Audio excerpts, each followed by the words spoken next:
I did, you know, the military was great for me.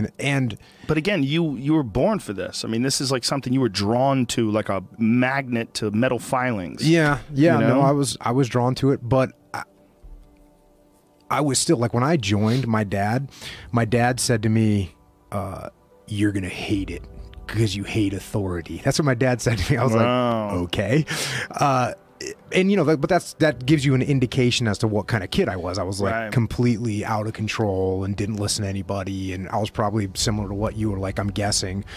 You know, I was just an out of control kid that just did whatever. And so joining the military, it put the structure around me, and all of a sudden I could take all this energy that I had. And what's really nice about it is you get this clean slate where they're like, okay, if you do this, you'll be successful. Here's what you do. Check these boxes. And I was like, okay, I'm ready to do those things. And you just do them. And you develop the discipline, you know, the discipline, and I talk about that all the time, you know, the fact that discipline equals freedom, and the more discipline you have as a human, the more freedom you're going to have, which is completely counterintuitive. You know, people think, oh, you're living this disciplined lifestyle, so that means you don't have any freedom. And it's actually the exact opposite. I have freedom because I have discipline. I have, you know, financial freedom because I have financial discipline. I have more time. I have more time because I have the discipline to get up in the morning, you know, before most normal people get up. Those are the kind of disciplines that you put into place, and those definitely get instilled through the military. Well, I think the one thing that discipline definitely does help you with is it helps you get things done. And when you get things done, when you actually do things, you have more success. If you have more success, and sometimes a big part of success is just not being fucking lazy and just doing it. Yeah. That's like 90% of it is just showing up. Get there and start working. Like, you're not gonna feel perfect every day. If I only worked out when I felt good, I'd be a fat fuck. Because there's a lot of days I don't want to do it. It's pretty much the same with everybody that actually gets good at something. There's got to be those days you push through. And they're probably going to be more numerous than the days you don't. And so the benefit of discipline in my eyes has always been that through discipline, I get things done. Yeah. I always say that I'm like the most lazy, disciplined person I know, because I don't want to do it. Yeah. But I always do. And I'd be interesting to get your perspective on this statement. So I also think that discipline is a pathway to creativity. And I'll tell you, when I talk about creativity, there's another misconception about the military. When you're on the battlefield, is an absolute exercise in creativity, okay? I already talked about how you're going to lead these people. What are you going to do? How are you going to influence them? How are you going to talk to them? How are you going to say the right things? That's creativity. Now you throw on top of that, what am I going to do to the enemy? How are we going to attack them? How are we going to disorganize them? How are we going to get in their heads? That's all just massive creativity. And when I look at people that are artists like yourself, because you're a stand-up comedian, I would imagine that the more disciplined you are, you got to get up and write. You got to write stuff down. You got to read and find out about what's going on in the world, so you have more things that you can jab at and make fun of. You got to increase your vocabulary so that you are quicker and sharper, so that when people are saying things, you have more words to battle back at them. All those things, all that freedom that you get on stage comes from the discipline that you study, you learn, you read, you write, you talk, you go through things. Is that an accurate statement? Absolutely accurate. There's a great book on it. Stephen Pressfield wrote a book called The War of Art.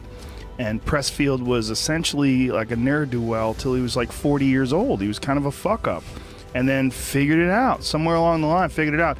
I used to keep a stack of them in my old studio, and I'd hand them out to guests if I thought they needed it. Like, just take this. Just trust me. Read this. Because a lot of artists and comics, I bet musicians as well, but writers for sure, one of the big problems is sitting down and doing the work. And you gotta, and Pressfield talks about that in the most concise and beautiful way, and he labels it like an enemy. He calls it resistance. You know, and that you have to sit down, you have to overcome resistance, and that the pro goes to work. And it doesn't matter if you're sick, doesn't matter if you have kids, it doesn't matter what, you're a pro and you go to work. And that just, it puts it in your head that this is what I do. This is what, and you have pride in that. And then when you are in front of that keyboard and you look down the count, it says, I got fuck 1,000 words today. I put 1,000 words in. You're doing the work, and out of that work, gems blossom. Little things, but you might have a day where you just write nothing but dog shit. So what? Show up again tomorrow, and tomorrow out of that dog shit, a flower will emerge. You never know, and that's the only way to develop real. Like, to really develop your potential 100% in anything, whether it's as an author or even as a martial artist. There's a lot of creativity in martial arts. To be a great striker, you have to be creative, because you have to develop patterns or execute patterns that aren't going to be perceived. Like, if a guy has a real simple 1-2, 1-2, you're going to time that shit. And we were talking before this podcast about Holly Holm's victory over Ronda Rousey. And one of the things that we were talking about was that Ronda had this very linear, straightforward attack. You knew she was coming, and Holly is a master at countering. So all she had to do was wait and move, and Ronda was coming in one direction. There was no variation. There was no creativity. There was no creativity. It was a mad bulldog rush that had worked on everybody else before. But she found one person who was a virtuoso at movement, and she needed creativity, and it wasn't there. And she needed that experience that came with having faced someone who knew that position and had a deep understanding of that movement, and she didn't have that in her repertoire. And so that's the result that we saw. Like a striker like Anderson Silva is extremely creative. If you watch, he's got a fight versus Tony Ficklin in Cage Warriors. Cage Warriors? What the fuck was it called in England? Small organization in England. I think it was called Cage Warriors. Yeah. Where he practiced this step-in uppercut elbow, like a sideways elbow, and his coach was going, "You're fucking crazy, stop practicing that." And he would make his wife hold the pillow because his coach didn't want him to practice it anymore because he thought he was wasting his time. So he practiced stepping. His wife would hold a pillow for him, and he'd step in and throw this uppercut elbow.